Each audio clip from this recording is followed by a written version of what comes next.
Islam Makhachev versus Alexander Volkanovski was a hard watch, and I'll tell you why. Because Islam Makhachev knocked out Alexander Volkanovski with a kick to the head.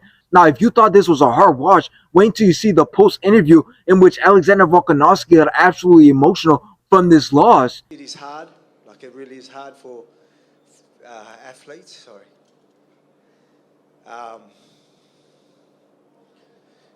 I never thought I'd struggle with it, but I mean, like, for some reason, when I wasn't fighting or in camp, sorry.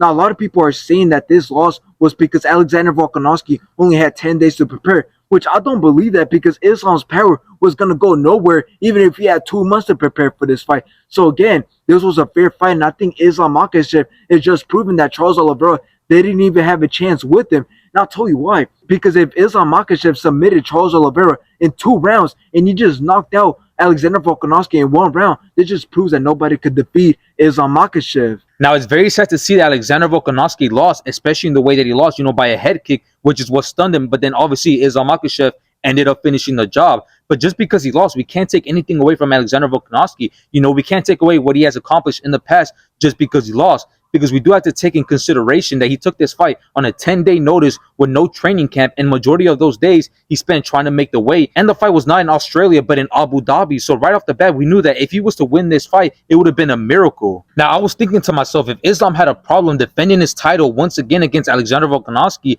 considering all the disadvantages that Alexander Volkanovski had going into this fight, regardless if he won that fight, he doesn't deserve the belt, and he definitely can't be considered the GOAT, only because he was supposed to win this fight, and him ending the fight in round 1 is exactly how this fight should have gone. It definitely would have been disappointing if this fight was to go to the distance, regardless if it wasn't a close fight or not. In the end, this definitely means that Islam Makhachev is the best in the lightweight division, and I can guarantee you that if Charles Oliveira didn't have that injury and was able to show up to the fight, it wouldn't have been a different outcome than from the first fight based off his performance against Alexander Volkanovski.